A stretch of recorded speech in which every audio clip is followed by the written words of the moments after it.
Welcome to the Narrative Nest, your home for spine-chilling mysteries and unforgettable human stories.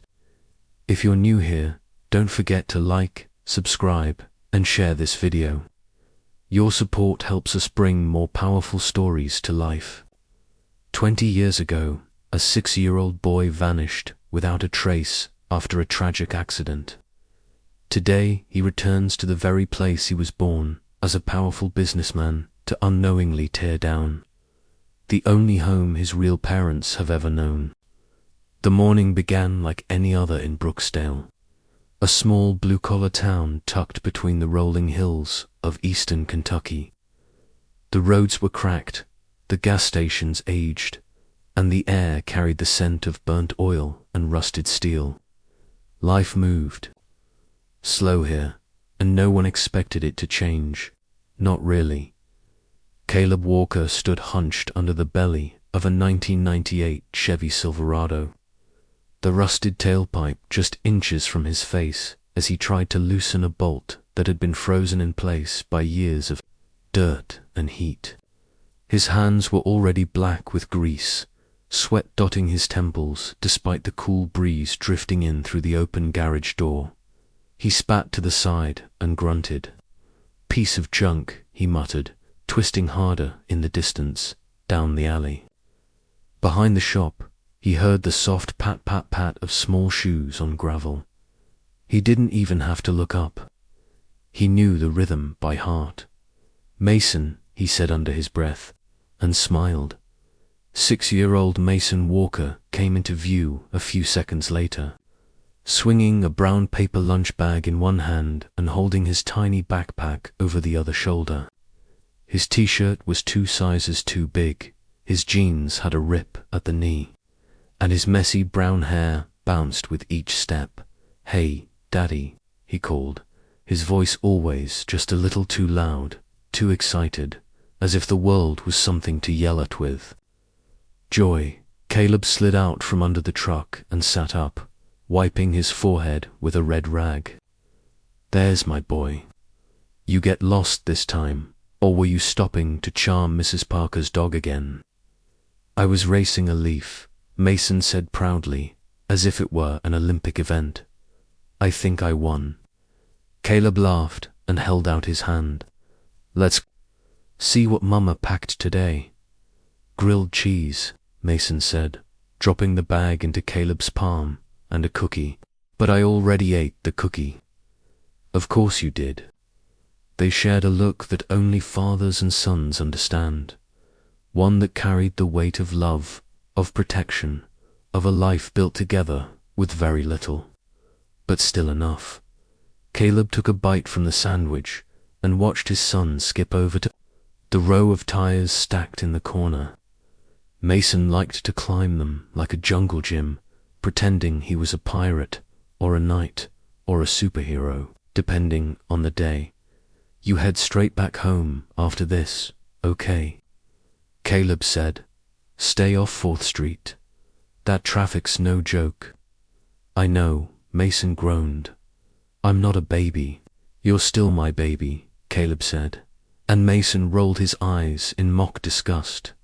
20 minutes later, Mason waved goodbye, promising to take the long way back. Caleb watched him go, something quiet and heavy settling in his chest as the boy disappeared behind the corner of the alley. It was the last time he would see his son conscious. 20 minutes after that, everything fell apart. The call came just before 10 a.m. It was a stranger's voice, cracking under panic. There'd been an accident. A boy hit by a car on Maple and 4th. Caleb didn't wait to hear more. He ran, engine grease still on his arms, boots barely tied. Every step felt like it weighed 100 pounds when he turned the corner onto Maple Street. The crowd had already gathered. A sleek silver Lexus stood at an angle near the curb, its bumper slightly dented, one headlight cracked. An officer was speaking to a man in a tailored navy blue suit, the kind of suit no one wore in Brooksdale. The man looked shell-shocked, his hands trembling as he explained what had happened. But Caleb didn't look at him. His eyes were drawn to the child lying unconscious on the sidewalk. His small body curled slightly, blood trickling from his forehead. "Mason, Jesus Mason," Caleb shouted, forcing his way through the bystanders. A paramedic held him back. "He's alive," she said quickly, "but we need to move. He's got head trauma. We're stabilizing him, but it's serious." Ellie arrived minutes later, face pale, eyes wide with terror. She dropped to her knees next to the gurney as they lifted Mason onto it, her hand clutching his. "Wake up, baby, ... please wake up." The suited man approached again, voice shaking. I'm so sorry." He ran out into the street. "I couldn't. You better pray he makes it," Caleb said, his voice tight with rage, but hollow with fear. At the hospital, the news wasn't good. "He's in a coma," the doctor said. "He's breathing, but his brain activity is low. We've done what we can, but his swelling is increasing. He needs advanced care. Neurosurgery. We can't do that here." "Where do we go?" Ellie asked. "There's a pediatric neuro unit in Silver Pine City," the doctor said. "State of the art, but he needs to be moved immediately. Ground transport might take too long. It's risky." The suited man stepped forward again. "My name is Grant Holloway," he said, voice firmer this time. "Let me help. I have a Medivac helicopter on standby and connections at Silver Pine General. I can get him there now, at my expense." Caleb hesitated, his hand tightening around Ellie's. "What's the catch?" he asked. "There is none," Grant said. "I just ... I can't live with this if I don't do everything I can." Ellie nodded before Caleb could answer. "Do it." The flight was arranged within the hour. Mason was airlifted to Silver Pine. Ellie went with him. Caleb stayed behind, sorting paperwork and promising to drive down that night, but by the time he arrived at Silver Pine General, Mason had already been taken to ICU, isolated, unresponsive. They were not allowed to see him. Days passed, then weeks. The hospital cited complications, risks, infection concerns. They kept Ellie and Caleb at arm's length with polite explanations that slowly began to sound more like Grant Holloway visited often, assuring them Mason was in the best care, until one day the hospital simply said, "He's gone." Caleb tore through that hospital like a storm, demanding answers, screaming at security guards, tearing medical files off counters. No one had answers. The police were notified. Missing person reports were filed. Grant Holloway expressed his sorrow, but there was no footage, no witnesses, no clue where Mason had gone. He had vanished. Caleb spiraled. He blamed the doctors, the hospital, Holloway, himself. He walked the streets of Silver Pine with Mason's photo for months, sleeping in the back of his truck, eating from vending machines. Ellie stopped speaking altogether for a while. At home in Brooksdale, her silence was louder than any siren that their small house, already fragile, began to collapse under the weight of grief. And the world moved on. Years passed. The world changed. Brooksdale shrank. Businesses closed. Buildings aged on miles away, in a sleek glass tower in Everford City. A man named Liam Holloway adjusted his cufflinks in the reflection of a conference room window. He was clean-cut, driven and sharpened, the CEO of Holloway Urban Development. The company was launching a $12 million redevelopment project across several small towns in Kentucky, including one familiar name, Brooksdale. The Creekside sector is priority one, Liam said during the meeting. That area will be flattened. For residential condos, we've secured 89% of the land. Remaining homes will be compensated accordingly. Do you want to oversee this one in person? Asked his assistant. Liam paused, something in the name Brooksdale itching in the back of his mind. I think I will, he said. Send a letter to the remaining residents. We start clearing in 4 weeks. In the background, a slideshow flicked through maps and drone shots of the old town.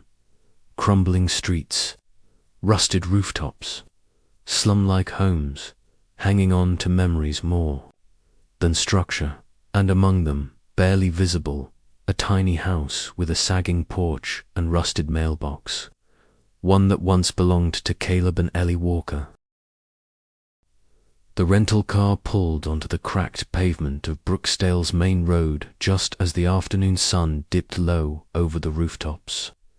Liam Holloway adjusted the GPS on the dashboard, squinting at the familiar yet distant street names blinking across the screen. He hadn't been here before, or at least that's what he believed.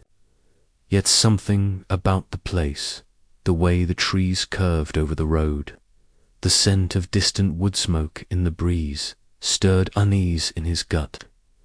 Déjà vu clung to the edges of every signpost. Brooksdale was dying. The town hadn't seen real investment in decades, and it showed. Closed storefronts lined Main Street like tombstones.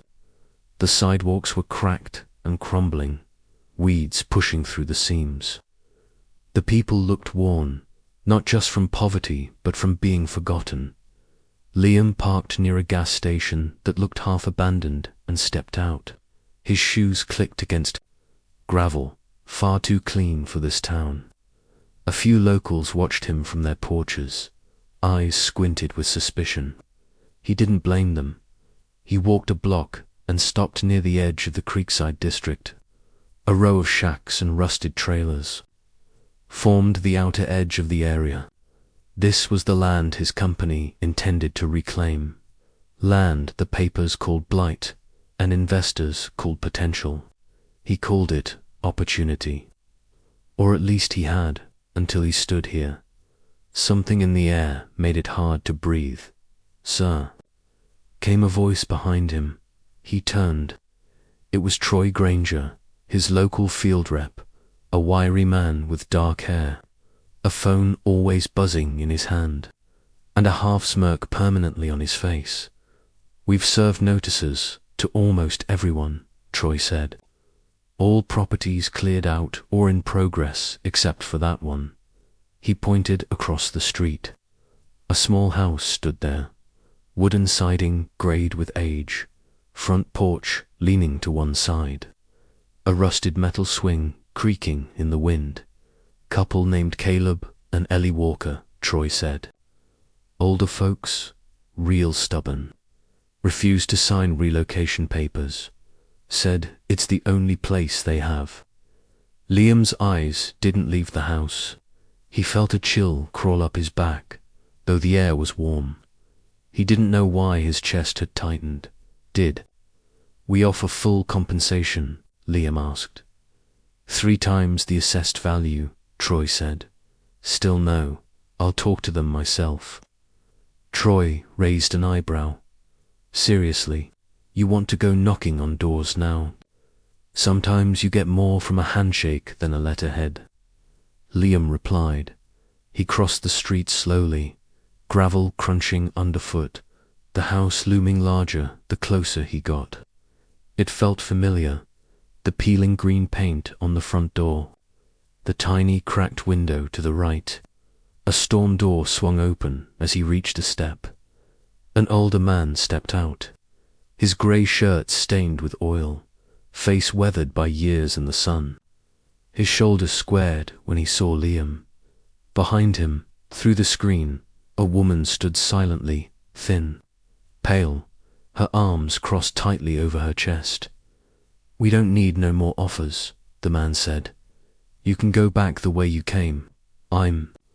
Not here to pressure you, Liam said calmly. I just want to understand why. The man's jaw tightened. Because this is our home. We built this with our hands. Raised a child here. Lost a child here. Liam blinked. Something pulsed deep in his memory. Raised, ... lost. Child, I'm sorry for your loss, he said. Automatically, but the words tasted strange on his tongue. The woman behind the screen door stepped closer. Her eyes locked with his, and for a moment, Liam felt exposed. Her gaze wasn't hostile, it was haunted. She was searching his face like she knew it. We had a son, she said softly. His name was Mason. The name hit Liam like a brick, echoed in his head like a shout down a long hallway. Mason, a name he didn't remember, yet somehow ... knew. He was 6, the man said. Got hit by a car on 4th Street. Some fancy city guy in a Lexus said he'd help. Took our boy to Silverpine. And then we never saw him again, the woman finished. They told us he vanished. And now, 20 years later, the same people come to take our house. Liam opened his mouth, but no words came. I didn't know, he finally said. I'm sorry. The man looked him up and down, then turned and went back inside. The door shut. Liam stood there for a long moment, heart racing, unsure why he suddenly felt so sick. That night, he sat in his motel room, staring at the ceiling, the TV murmuring in the background. He couldn't get their faces out of his mind, the pain in the woman's eyes, the stubborn pride in the man's voice, the name Mason spinning in his head. He picked up his phone and called Grant Holloway. You always said you found me, Liam said, his voice low, that I was in the hospital alone, that I had no parents, no records, just a name. That true, Grant said. You were abandoned. They didn't want you. Oh, did you tell them I was gone? There was silence on the other end. Grant, where is this coming from, Liam? I met a couple today, Caleb and Ellie Walker. Their son's name was Mason. He disappeared at the same hospital I was found. More silence. I need the truth, Liam said. Right now, Grant sighed. It was long and heavy. I was going to tell you one day, he said finally. But I couldn't risk it. You were so hurt. The doctors said your condition was fragile. You only remembered your first name. No address, no full names. When they couldn't reach the parents, I stepped in. I didn't lie. I just didn't tell them I had you. I thought it was for the best. You needed stability. Liam closed his eyes. His heart felt like it was cracking open. They weren't strangers, Grant. They were my family. You kept me from them. I gave you a future, Grant said. You'd have grown up in poverty, probably in that falling down house you saw today. Instead, you've become everything they couldn't give you. I would have traded it all to know who I was. Neither spoke for a moment. Liam hung up. The next morning, he dressed in jeans and an old flannel. No suit, no watch. Just a beanie pulled low and work boots scuffed enough to pass for someone else. He walked back to Creekside, head down, passing construction tape and debris piles. When he reached the Walker's house, he paused, but something had changed. His uncle was there, the one who'd managed demolition operations on site. And beside him stood a tall young man, his cousin. They were shouting at Caleb Walker on the porch, pushing him, mocking him. Ellie stood nearby, yelling back, but no one was listening. You people are done, the cousin barked. This ain't your land anymore. We raised our son here. Ellie screamed. He disappeared right from this street. And I swear to God, he's coming back someday. He's not gone. He's not. The cousin shoved Caleb. He stumbled back. Liam didn't think. He just stepped forward. Back off, he said coldly. Both men turned, confused by the stranger. Who the hell are you? His uncle said. A worker, Liam said. And you don't touch them. Mind your business. This is my business. He stepped between them and the old couple. Caleb stared at him, confused. Ellie's hand clutched her husband's arm. You don't know who they are, Liam said quietly. You don't know what they've lost. Oh yeah, his uncle sneered. Well, I know my real nephew's running this whole project. Big shot CEO. If he were here, he'd have your ass fired. Liam didn't respond. He just looked at Caleb and Ellie. Go inside, he said gently. You don't need to be out. Here, they hesitated, then obeyed. Liam turned back to the two men. You're done here, he said. Leave, now. When they finally walked away, grumbling under their breath, Liam remained on the porch a long while. Then he turned and walked back through the dust and gravel, past his childhood swing, past the cracked mailbox, past everything he never knew was his. That night, he sat across from Grant again, in silence. Over untouched food, I saw them, he said. I helped them, but I couldn't tell them. Not yet. Grant looked at him for a long moment. Why not? Because I want them to hear it from you, Liam said. They deserve that. They need to know what happened. Then we'll go together. Liam nodded. The next morning, they returned to the small house on Creekside. Two men in suits, one rich by legacy, one rich by accident. Caleb opened the door, cautious. Grant stepped forward, cleared his throat, and told them everything. By the end of it, Ellie was crying. Caleb was staring at Liam like he was staring at a ghost, and Liam was just standing there, saying the only thing that mattered, I'm Mason. The air inside the house felt heavy, like it had been waiting 2 decades to exhale. Caleb sat stiffly in his armchair, fingers clutched around the arms like he might float away if he let go. Ellie sat across from him, a tissue clutched tightly.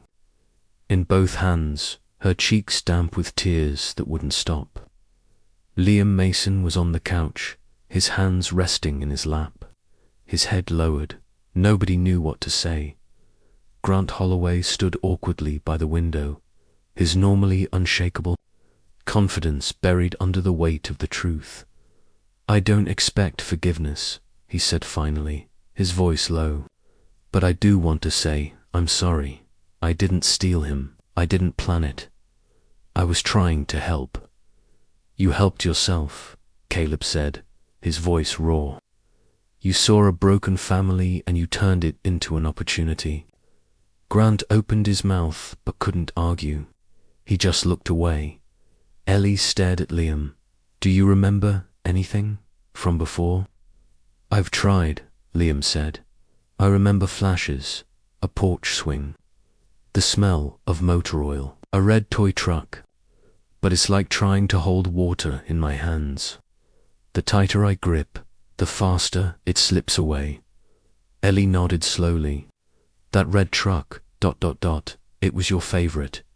You carried it everywhere. Even to bed. We still have it.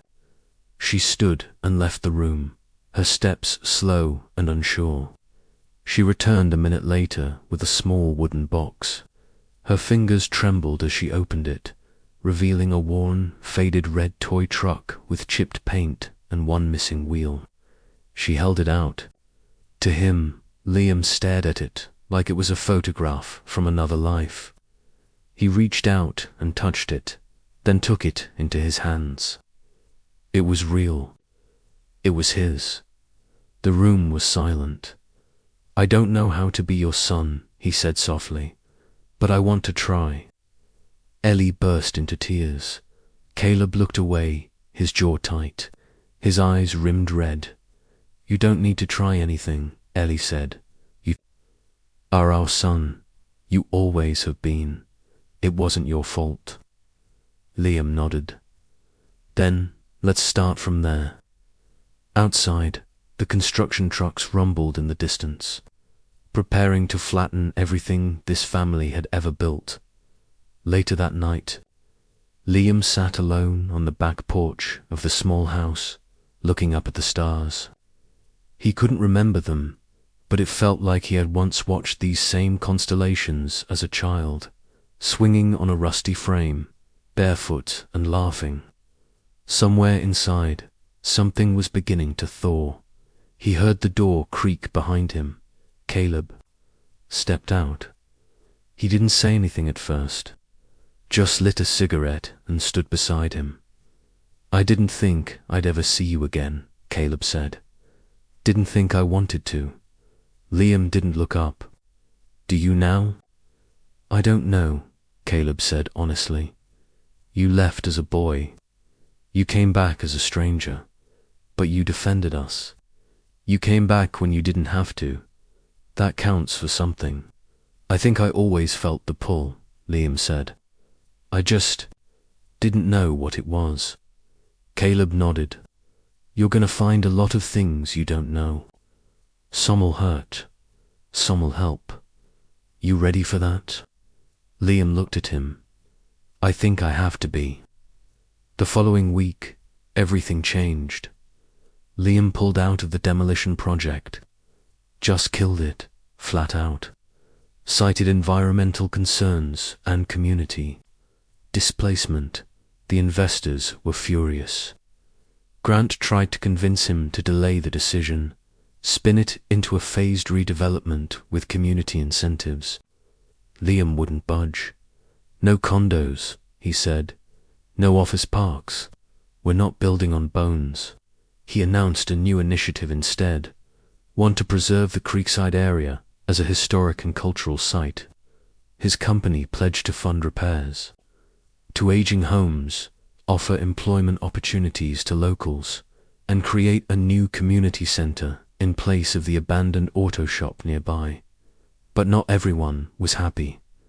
3 days later, someone smashed the windows of the Walker home. Liam arrived within 15 minutes of Ellie's trembling call. Police were already there, taking statements, but the look in Caleb's eyes was all he needed to see. Rage, helplessness, and a deep suspicion. They're trying to scare us off, Caleb muttered. Your people, your company, they don't. Like losing? Liam didn't deny it. I'll handle it. But the problem was, it wasn't his company anymore. Not entirely, behind the scenes.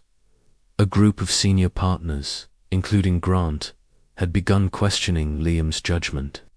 His rapid shift from development to preservation had cost them millions in projected returns. Some believed the story of the long-lost son was just a PR move. Others thought he was mentally unstable. He received an anonymous email later that night. No sender, no signature. You belong to us. Don't forget it. It wasn't a threat. It was a reminder. The next morning, Liam drove to the old Silverpine Medical Records wing, trying to find traces of what happened to Mason Walker that day 20 years ago. But the building had been mostly gutted in a Fire 5. Years earlier, most records were lost. Digital backups were minimal. The era logbook from that week was missing altogether. He did manage to find one thing. A security guard who'd worked there back then, now retired and living in a nursing home outside Brooksdale. Liam visited him the next day. The man's name was Reuben Marks. His memory was foggy in patches. But when Liam showed him a photo of himself as a child, the old man nodded slowly. You, ... You're the boy they brought in, hit by a car, right? I remember 'cause you were all banged up, head trauma, couldn't talk right. Do you remember who brought me? Reuben squinted. Man in a black Lexus, real nice suit, had a badge. Said he worked for child services. Didn't sign in, though. Just wheeled you out and said he was transferring you. Never saw you again. Liam's blood ran cold. Grant Holloway had told him he found him after the hospital. Not at the hospital, which meant ... He never came across an abandoned boy. He removed one back in town. Things got worse. Troy Granger, the field rep, was found dead in his apartment. Overdose, the report said. But Liam knew better. Troy had recently expressed doubts about the project. He had said, in passing, that they were hiding something. Now he was gone. Liam tried to dig deeper, but every door slammed shut. Phone calls went unanswered. Legal teams blocked access to company records. Grant stopped responding entirely. The walls were closing in. Late one night, while driving back to Creekside, Liam noticed a black SUV following him. No headlights, no turn signals. Every turn he made, it mirrored. He pulled into a gas station and parked. The SUV drove past, slowly, then turned around the block and disappeared. When he got back to the house, Ellie met him at the door, her eyes wide. Someone was here, she said. They didn't knock. Just stood at the end of the driveway and watched the house, then left. Caleb emerged behind her, holding a shotgun. I'll kill the next one that steps on my porch, he said. Liam looked past them into the shadows. He thought finding his family would bring closure. Instead, it had opened a door to something darker, something no one wanted him to remember, and someone was willing to bury the truth again, this time with him. The days that followed passed like a storm brewing quietly just beyond the horizon. The feeling of being watched never left. Liam checked his rearview mirror obsessively, walked through rooms twice just to make sure no one had moved anything. The threat wasn't loud, it was patient, controlled, that made it worse. He had people looking into Grant Holloway, using private channels, background checks, property history, everything. But Grant was too clean, too professional, the kind of clean that required scrubbing with bleach and fire. Liam didn't tell Caleb or Ellie the extent of the threats. He needed them to feel safe, even if he DID'd in single quotes. Meanwhile, in Creekside, progress was happening in small bursts. Construction crews that once came to bulldoze were now rebuilding. The new community center had its foundation laid. The announcement made the local news. The people were grateful. Some even called Liam a hero. But behind the warm headlines was a mounting tension, and it exploded the night Liam's car was set on fire. It happened just before midnight. A neighbor spotted the flames shooting up from the driveway. Caleb was first out the door, barefoot and half-dressed, hauling a garden hose that was more rust than rubber. By the time the fire was out, the car was a blackened husk. Liam stood there, staring at the wreck, jaw clenched, hands at his sides. A local officer walked over. Lucky it didn't spread to the house. Liam said nothing. You got enemies, Mr. Maddox? I'm starting to think I have a few, Liam replied. You want to file a formal report? No, he said. I'll handle it. The officer gave him a look, but didn't press. Liam had the look of a man who didn't want justice. He wanted answers. The next day, Liam made a decision. If he wanted the truth, he'd have to look deeper into his own identity. So he returned to the only other place that might hold records from that night The small police precinct in Brook Hill, the neighboring town.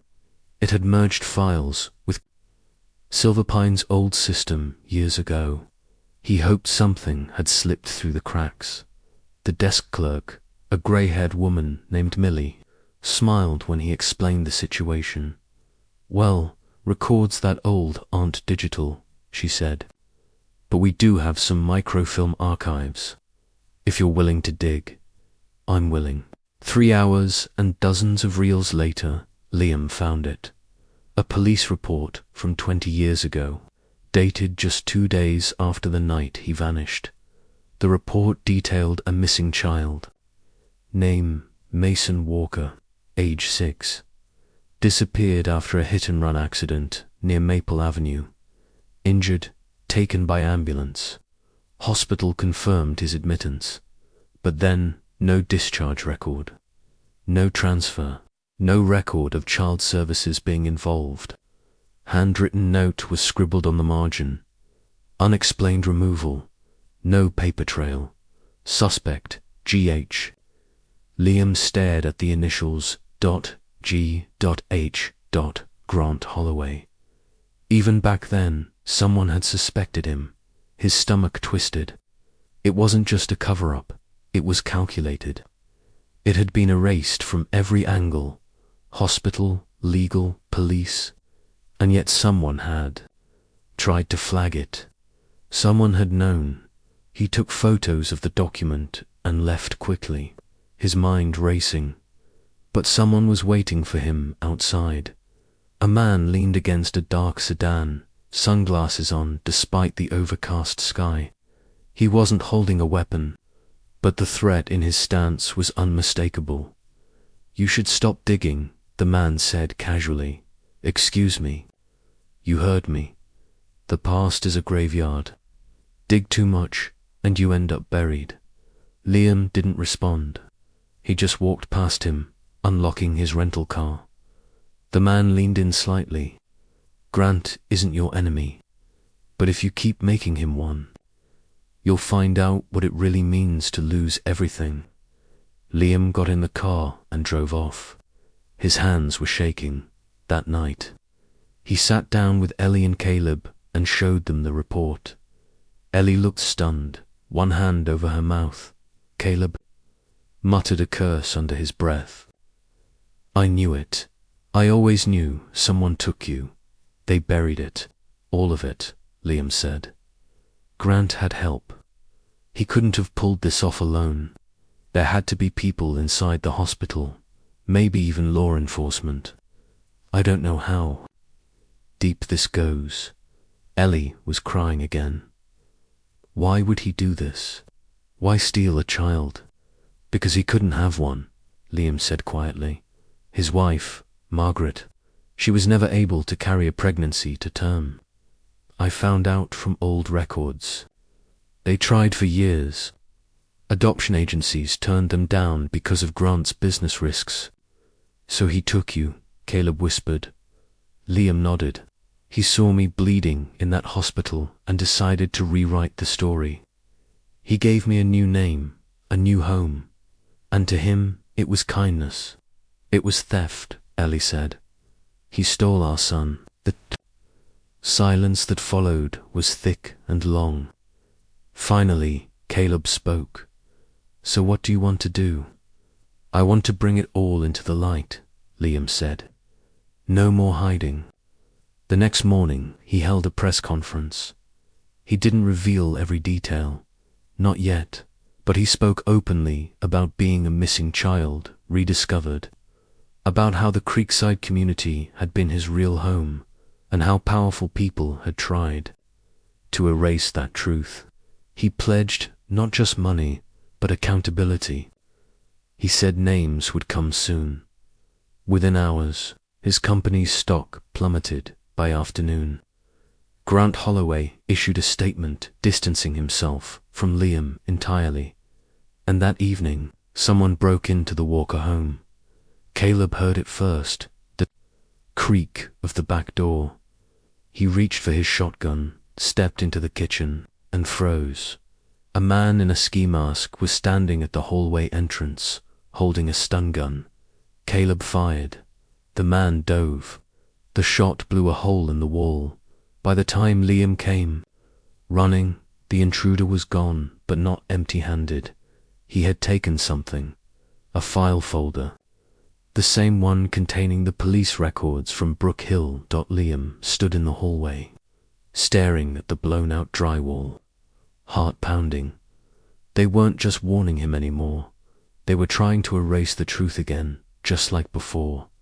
But this time, they weren't taking a child. This time, they were picking a fight with a man who had everything to lose and nothing left to fear. The next morning, Liam walked into his office wearing the same clothes from the night before.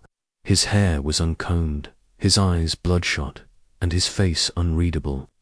His assistant, Jordan, barely recognized him. "You have a board meeting in 20 minutes, she reminded him carefully. "Cancel it, but cancel everything." She nodded, silent. Liam entered his office, shut the door, and stood by the floor-to-ceiling window that overlooked half of Silverpine. The city looked peaceful. It was a lie. Last night wasn't just a break-in, it was a message. And Liam had finally decided he wasn't going to take it quietly anymore. He picked up the phone and made 3 calls.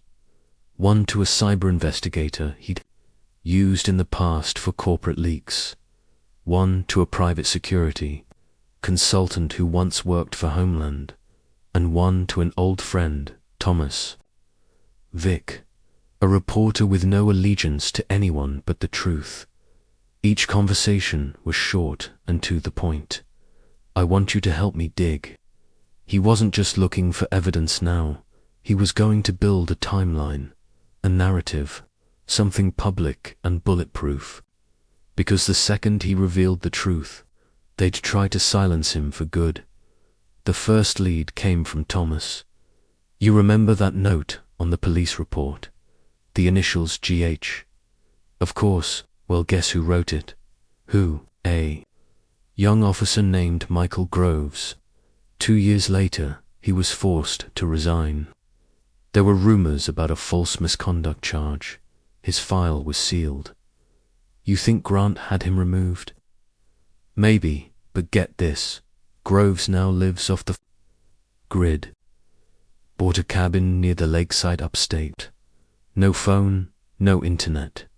You'll need to go in person." Liam left that afternoon.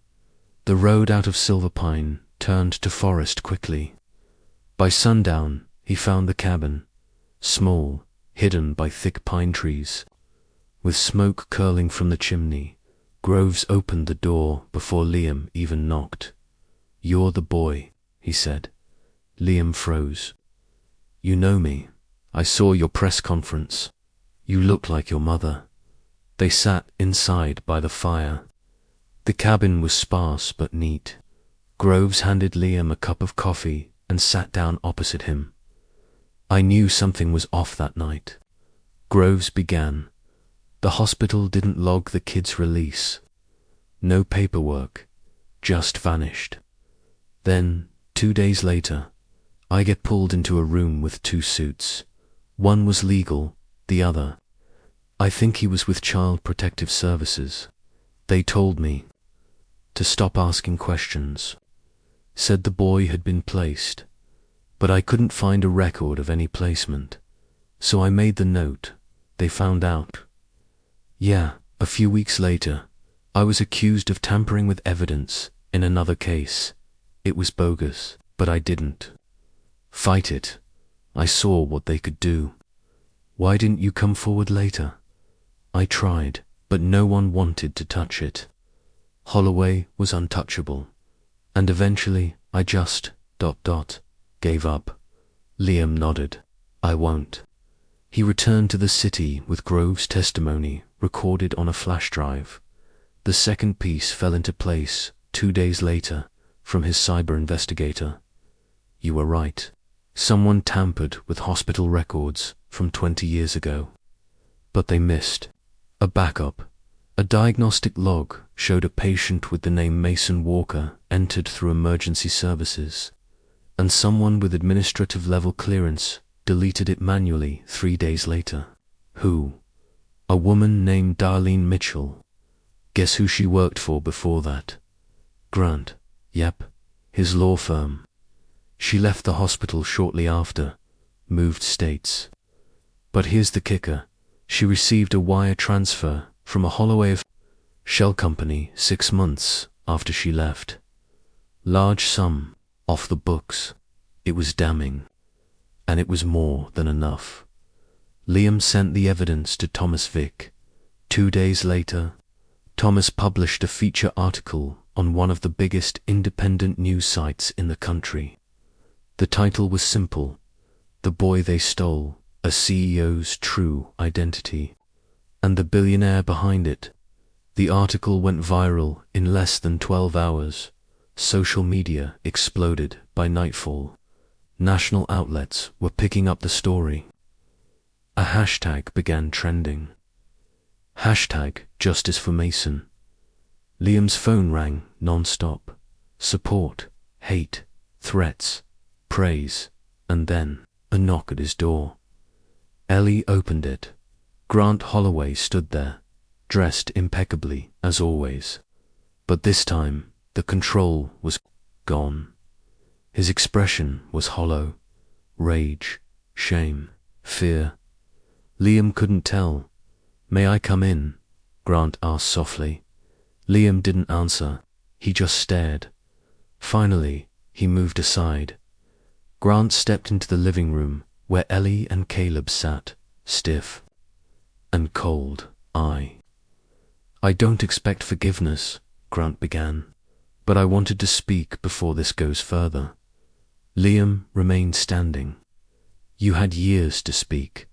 I saved your life. You stole it." Grant looked to Ellie. "We gave him everything. You gave yourself everything," she snapped. "You had no right. You're not his father." Caleb stood. "If this was 20 years ago, I'd have thrown you through that window."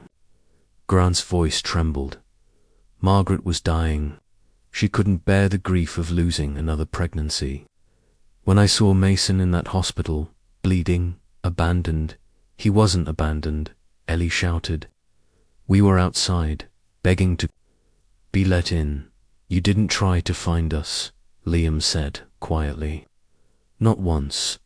Not even to know if we were okay." "I was afraid," Grant whispered. "Afraid of what I'd lose." "You were afraid of losing your lie." The silence that followed was crushing.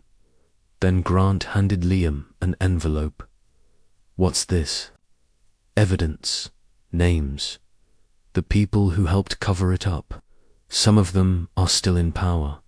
Why are you giving this to me?" "Because I'm tired," Grant said. "And because part of me still believes I loved you." Liam took the envelope. Cold, heavy. Grant turned and walked away. No guards, no threats. Just a man who finally understood what it meant to lose. The next morning, Liam handed the envelope to the district attorney's office. Within a week, 4 arrests were made. Hospital officials, a retired judge, a former child services director, and Darlene Mitchell. The public demanded more. Grant Holloway was subpoenaed. His empire began to crumble, but none of it brought peace. Not really. One night, Liam returned to Creekside, alone. He stood outside the small house he was born in. It looked almost the same. The new tenants weren't home, but the porch creaked just like he remembered. He sat on the steps, staring at the skyline behind him. Footsteps. He turned. It was Caleb. The two stood in silence, father and son, separated for 2 decades, now side by side. "You okay?" Caleb asked. "No, that's fair. I still don't know who I am," Liam admitted. "Mason, Liam, both feel like masks now. You're my son, that's who you are." Liam looked at him. For the first time, he didn't flinch. I think I want to move back here, he said.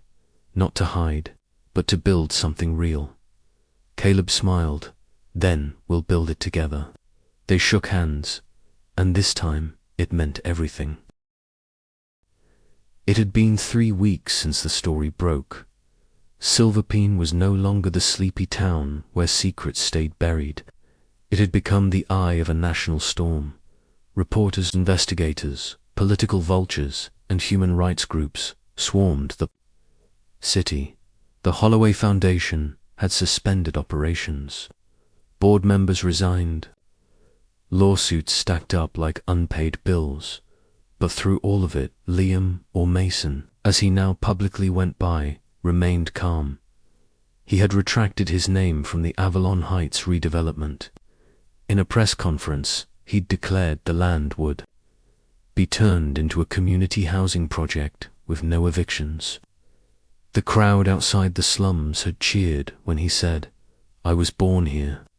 I will not destroy what shaped me." It made headlines. Caleb and Ellie had moved into a small house on the edge of town. Nothing grand, just enough. They were adjusting to each other, to the time lost and the time they still had. It wasn't easy, but it was real, and Mason had found peace, until a knock at his apartment door shattered it. It was Jordan, his assistant, holding a white envelope. This came through the legal team. No return address. Mason opened it slowly. Inside was a photograph. Old, grainy, dated May 2005. It showed a hospital room in the foreground. Margaret Holloway lying in bed, pale and clearly ill. Beside her, holding her hand, was a nurse. The nurse was Ellie. Mason's breath caught. He flipped the photo. Written on the back, she knew. She chose. There was a second paper in the envelope, a page from the hospital's shift roster, confirming Ellie as part of the critical care staff that week. Assigned to Margaret Basin, felt the room tilt. He called his mother immediately. Her voice was soft on the phone. "Mason, I need to see you now." She didn't hesitate when Ellie arrived. Mason didn't waste time. He laid the photo on the table, her face drained of color the moment she saw it. "You were there." She didn't deny it. "I was," she said quietly. "You took care of her." "Of Margaret, yes, and you never told me." Tears filled her eyes, but she didn't break. "Because I thought it didn't matter anymore. It matters to me." Ellie sat down. "I had just returned to work," she began. "After losing you, we were both broken, but we needed the money. I took extra shifts. When I saw her name on the patient list, I froze, but she didn't know me. I kept my head down. She never recognized you. No, she was too sick, in and out of consciousness. But one day, she woke up fully, looked right at me, and said, 'You're the woman from the parking lot.'" Mason's breath caught. She remembered she had seen me outside the ER, screaming, crying. She remembered my face. What happened next? Ellie's hands trembled. She begged me not to say anything. She said, "If you take him from me now, I'll die." She wasn't threatening. She was just broken. "So you chose her over your own son?" "I chose to wait," she whispered, "to let her live a little longer." She promised, she swore, that she'd tell Grant, that they'd return you once she recovered. But she didn't recover. No, she died 2 weeks later. Mason stared at her, fury and betrayal colliding in his chest. "You kept this from me for 20 years. I've kept every moment of you alive in my heart for 20 years. But you could have, I couldn't," she cried. "Was a nurse, not a warrior. I was drowning in grief. I thought maybe when she passed, he'd bring you back. But then the threats started. Anonymous calls. Someone smashed our window at night. Caleb said we had to let go before we were. All destroyed. Mason stood. I thought Grant was the only one who betrayed me, he said. But you did too. Mason. He walked out before she could say another word. Outside, the city roared with life. Cars passed, people moved, but Mason stood still, like the ground had disappeared under him. That night, he didn't sleep. He stared at the photograph for hours. Then, finally, he called someone he hadn't spoken to since the storm began. Grant, the older man, answered on the second ring. I need to talk, Mason said. Grant agreed. They met in a quiet room at a private club downtown. Mason arrived first. Grant came 10 minutes later, looking older than ever, as if the truth had weighed on his bones. Mason didn't waste time. You lied to me, but she did too. Grant nodded. I know. You knew Ellie had cared for Margaret. She told me. After Margaret passed, she begged me to come clean. I refused. Why? Because I was afraid, and because, by then, you were already calling me Dad. You loved her, and I couldn't risk losing you. She loved me, too. My real mother. Grant lowered his eyes. I know, and I was wrong. I've spent the last month thinking about how much I stole, not just from you, but from them. Mason clenched his jaw. You think this conversation fixes that? No, but it's the only one I'll get. They sat in silence. Then Mason asked the one question he'd buried for too long. Did you ever love me? Grant looked up, eyes red, more than anything, which is why I held on too long. That answer didn't bring peace, but it brought something close. Understanding. Mason left without shaking his hand. He returned to the little house at the edge of town. Ellie was on the porch, wrapped in a blanket, waiting. He sat beside her. I'm angry, he said. No, but I'm not leaving. She turned, surprised. You're not. I've lost too much already. I don't want to lose more. Ellie's eyes filled again, but this time with relief. She leaned her head on his shoulder. I'm so sorry, baby. He nodded, but said nothing, because the words he needed were still growing inside him. The next morning, Mason went live on his social media channel. He faced the camera, calm and clear. There are more truths to tell, he said. This isn't just about stolen identity. It's about how silence protects the powerful, and how fear poisons even the purest love. He paused. I was taken, then raised, then rebuilt, and now I'm reclaiming every piece of myself. The video ended with the screen fading too. Black and a single line. To those still waiting for their truth, keep going. The world didn't explode, but it paused, and sometimes that was more powerful.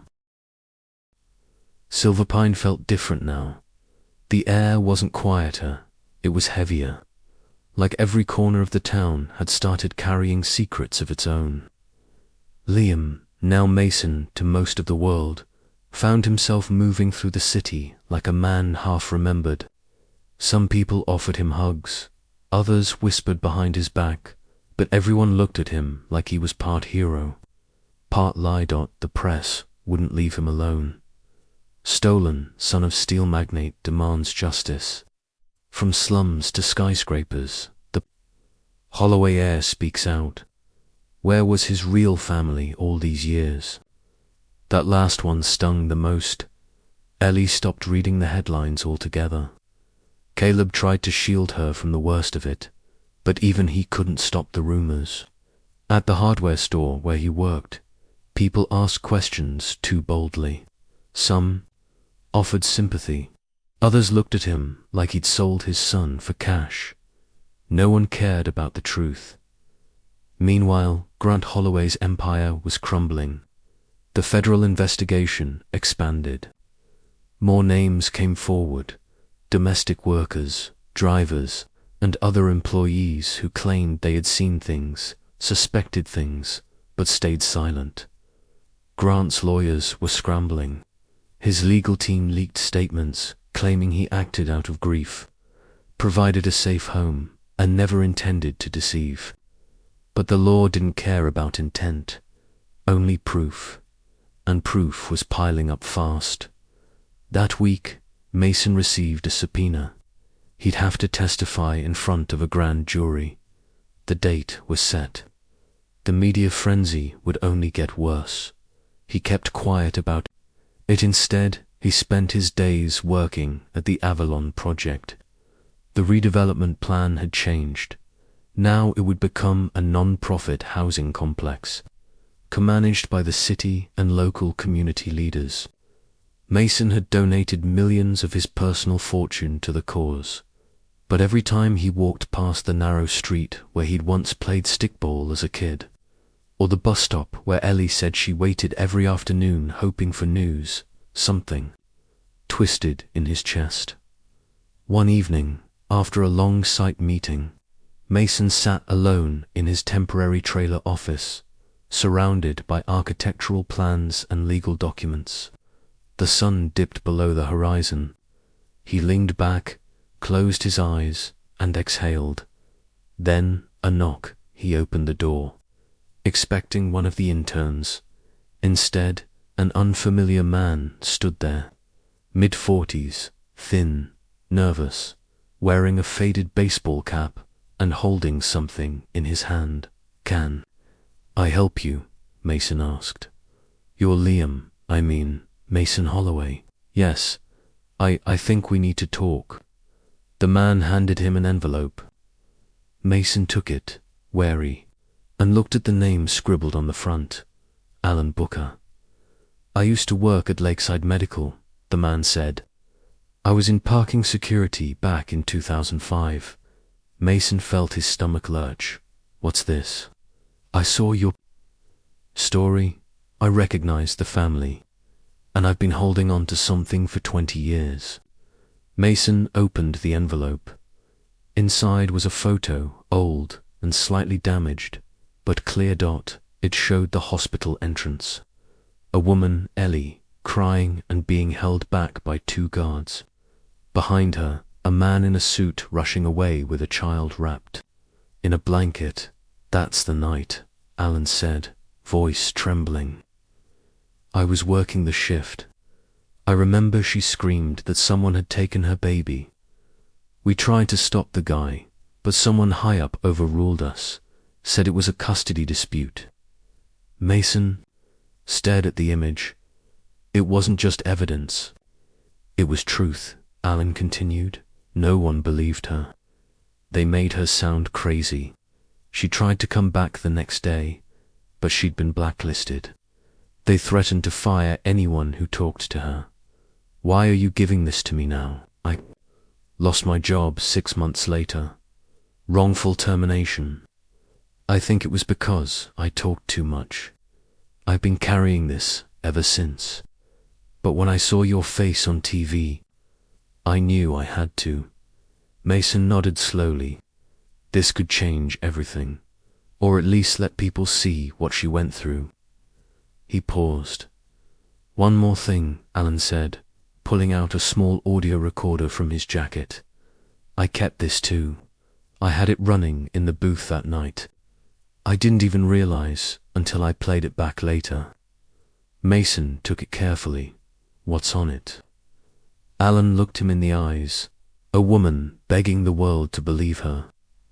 Later that night, Mason sat on the couch in his apartment, Ellie beside him, Caleb across from them. He played the recording on low volume. A younger version of Ellie's voice broke through the static. "You have to help me. He has my son. That's my baby." He's not his. Please someone, stop him. You don't understand, he took him. Silence. Then a man's voice, cold, calculating. She's delusional. We have full custody. She's unstable. Ellie buried her face in her hands. Caleb sat frozen. Mason turned the recorder off. I can submit this to the prosecutors, he said quietly. Ellie shook her head. Do what you need to do, but I don't need the world to see it anymore. I just needed you to hear it. He squeezed her hand. For the first time, he truly saw her, not just as his mother, or a woman who had lost everything, but as a survivor who had kept going. Despite the world refusing to believe her, that week, Mason appeared before the grand jury. He handed over the photo. He played the tape. He told the truth, the full truth, without fear, shame, or reservation. 2 days later, Grant Holloway was officially indicted on charges including child abduction, obstruction of justice, perjury, and fraud. His assets were frozen. His name stripped from multiple buildings. The empire had fallen, but Mason didn't celebrate. He stood on the edge of the Cutlong site, looking out over the muddy ground where soon new homes would rise. Children would play here again. Families would laugh, but for now it was quiet. Jordan joined him, holding a folder. Final design approvals came in. We break ground next week. Mason nodded. Good. She hesitated. You okay? He smiled faintly. I think I will be. She started to leave, then paused. Oh, a letter arrived for you today. No return address. Again. He opened it after she walked away. Inside, a small drawing, crayon on white paper.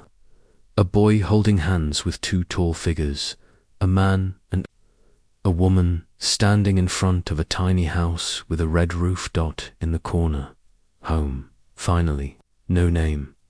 Just that. He stared at it for a long time, then tucked it into his pocket and turned toward the future.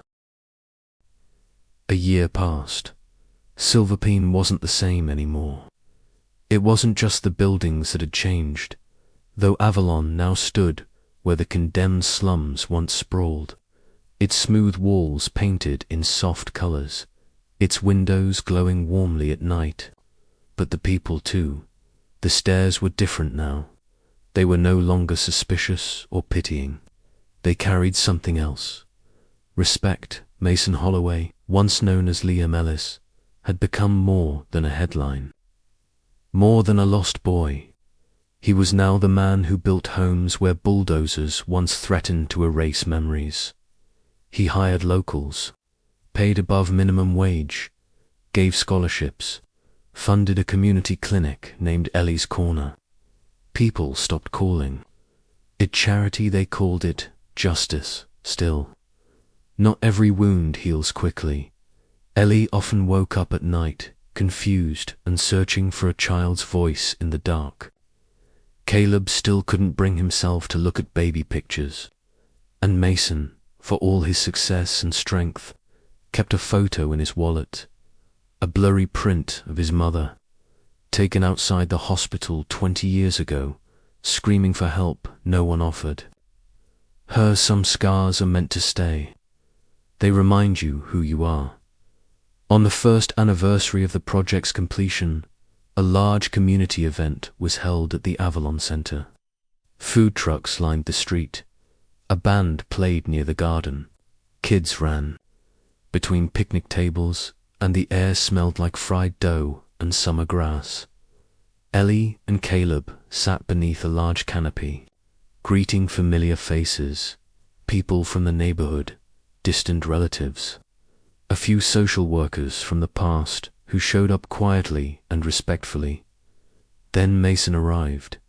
He wasn't wearing a suit, just jeans, a button-down shirt, and a soft smile that had taken a long time to learn. The crowd cheered. A A young girl handed him a mic. Jordan stood nearby, beaming. Mason stepped onto the small wooden stage built by neighborhood carpenters. He looked out at the faces, some old, some new, all watching. "I don't want to talk about the past today," he began. "We've done that, we've lived it, survived it, and we won't forget it. But today, I want to talk about home." He paused. "For a long time, I didn't know what home was. I thought it was a big house. Then I thought it was a name, or a job, or a place in someone's will, but none of that ever felt real." He looked at Ellie and Caleb. "Home is where someone waits for you, even if it takes 20 years. The crowd applauded.